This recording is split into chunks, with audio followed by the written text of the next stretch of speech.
मैं साहित्य को मनुष्य की दृष्टि से देखने का पक्षपाती हूँ।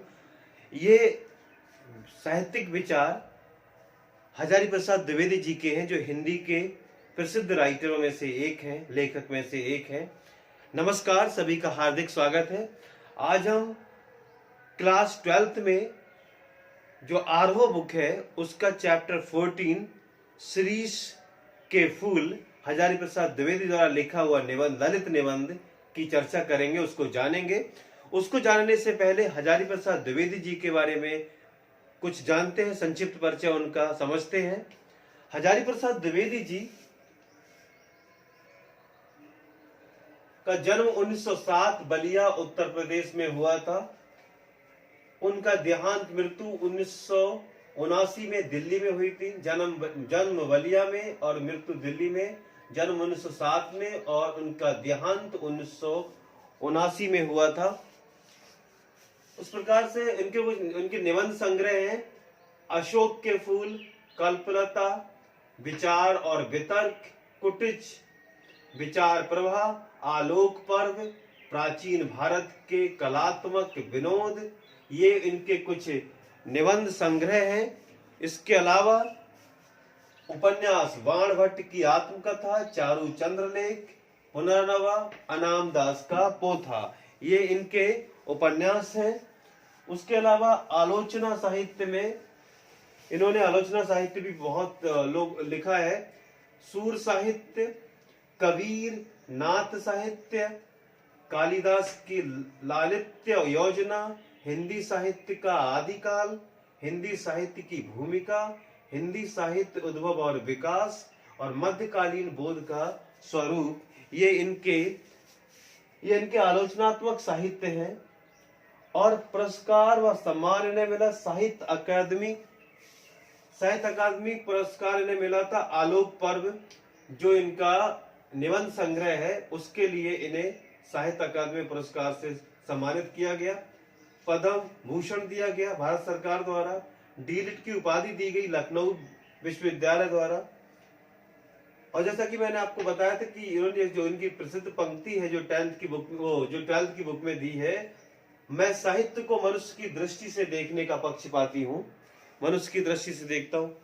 अब इन्होंने जो चैप्टर्स में जो लिखा है, जो चैप्टर है इनका निबंध, ललित निबंध शिरीष के फूल, इसमें ये जो इनका एक निबंध संग्रह है कल्पलता, इसमें से इस निबंध को लिया गया है। कल्पलता में ये निबंध संकलित है।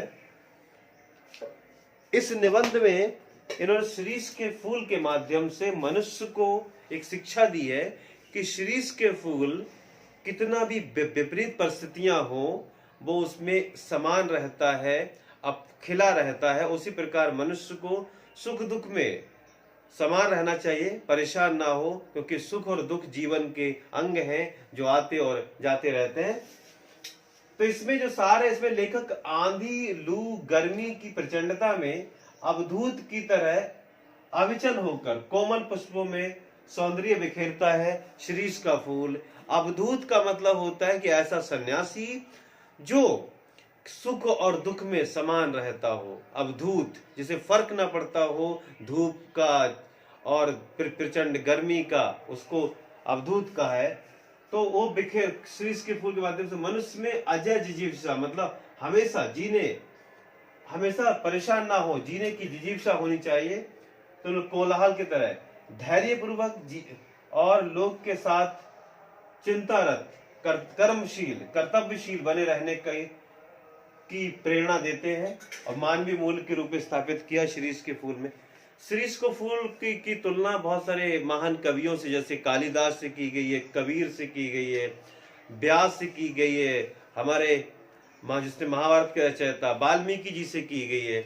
और कबीर ने कहा कि जो अनासक्त ही फक्कड़ हो वो कवि की श्रेणी में आता है। और इस प्रकार इन्होंने, और ये निबंध की शुरुआत होती है, ये मैं जहां बैठ के ये लेख लिख रहा हूं उसके आगे पीछे दाएं बाएं शिरीष के अनेक पेड़ हैं। जेठ की जलती धूप में पृथ्वी अग्नि कुंड बनी हुई है और उसमें शीर्ष का फूल सन्यासी की भांति बगैर किसी परेशानी के अपने खिला हुआ है और अपने जीवन को यूं ही आगे बढ़ा रहा है। उसी तरह मनुष्य को उससे सीखना चाहिए। नमस्कार, फिर मिलते हैं। धन्यवाद।